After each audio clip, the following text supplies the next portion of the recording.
গিয়েছিলেন, আল্লাহ তাআলার সাথে দিদার হয়েছে, আল্লাহ তাআলার সাথে আলোচনা হয়েছে, কথোপকথন হয়েছে।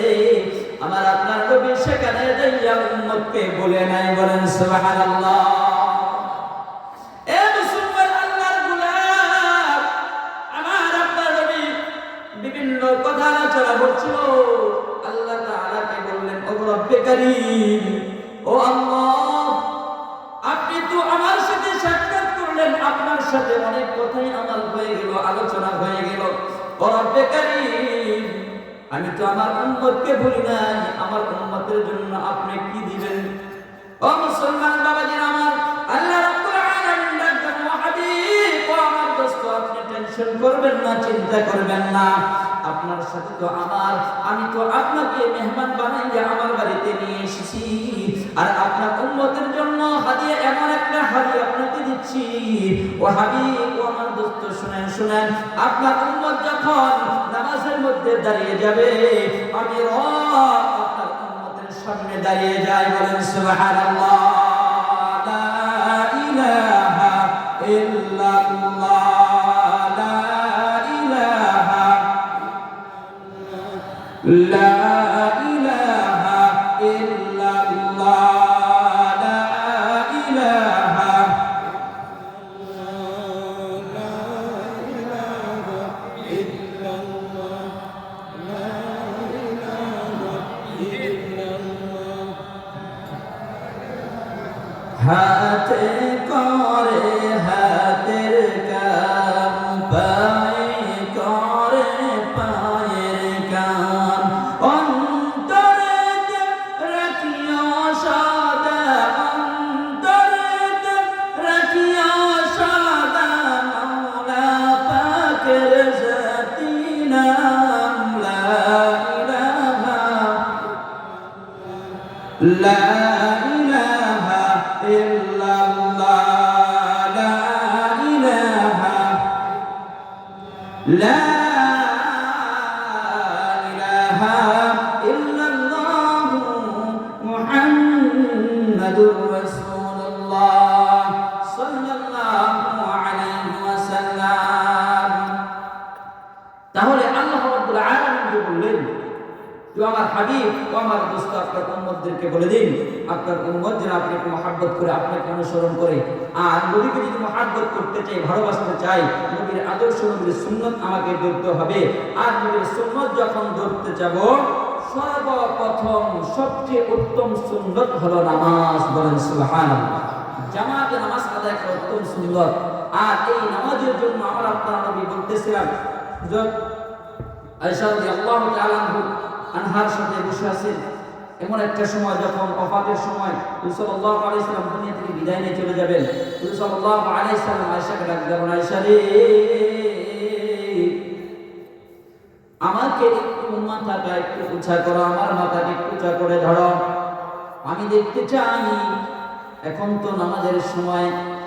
এ মুসলমান আল্লাহর গোলাম, আমার আপনার নবী, দয়ার নবী, বিশ্ব নবী যখন দুনিয়া থেকে বিদায় নিয়ে চলে যাচ্ছে, এ মুসলমান বাবাজিরা, আমার আয়েশাকে ডাক দাও, আয়েশা রে, আমার মাথাটি একটু উঁচা করো, আমার মাথাটি একটু উঁচা করো, আমি দেখতে চাই আমার অনুপস্থিতি নামাজের অবস্থাটা আমি দেখতে চাই।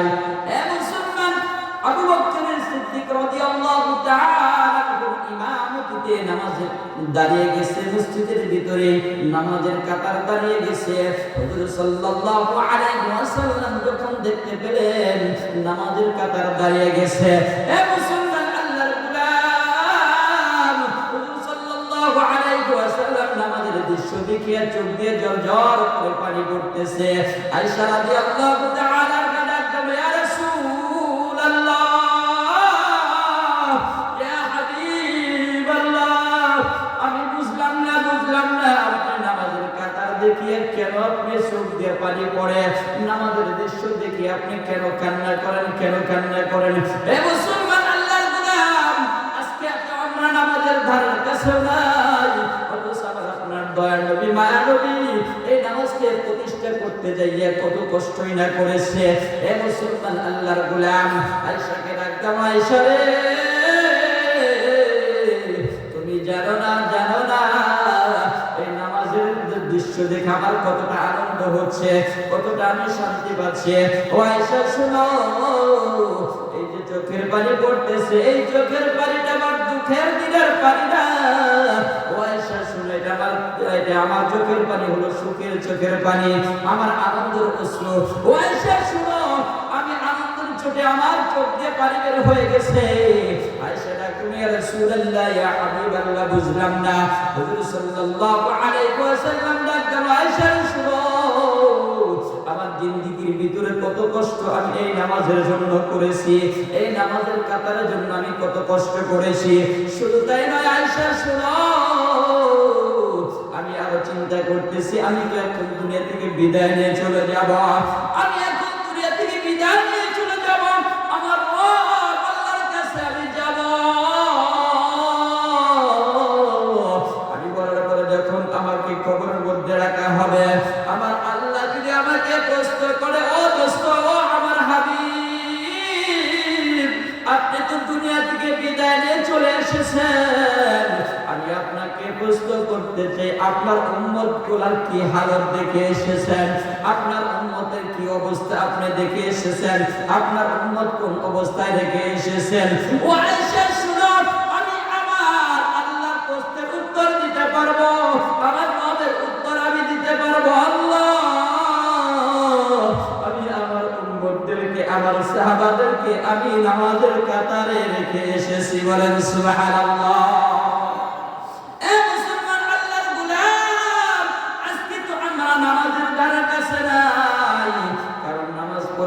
ভালো হওয়া যায়, নামাজ পড়লে তো চুরি করা যায় না, নামাজ পড়লে তো মানুষকে গালিগালাজ করা যায় না।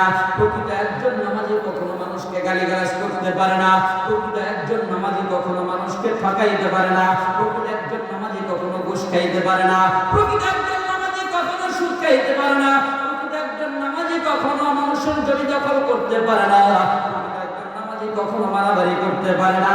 এই মুসলমান আল্লাহর গোলাম, এই জন্য আমার আপনার দয়া নবী, মায়া নবী, বিশ্ব নবী জনাব মুহাম্মদুর রাসূলুল্লাহ সাল্লাল্লাহু আলাইহি ওয়াসাল্লাম নামাজের কথা বলেছেন।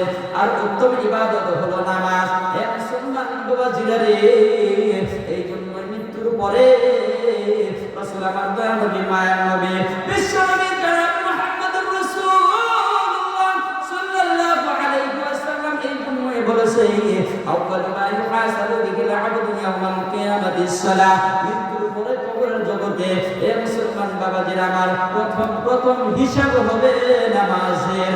যদি কোনো মানুষের নামাজের হিসাব ক্লিয়ার হয়ে যায়, কোনো মানুষের যদি নামাজের হিসাব সুন্দর হয়ে যায়, ওই মানুষটা জান্নাতে যাওয়া সহজ হয়ে যাবে। হে মুসলমান আল্লাহর গোলাম, শুধু তাই নয়, আমার আপনার দয়া নবী, মায়া নবী, বিশ্ব নবী জনাবে মুহাম্মদুর রাসূলুল্লাহ সাল্লাল্লাহু আলাইহি ওয়াসাল্লাম আর বলেন, as-সালাতু মিফতাহুল জান্নাতিস সালাহ।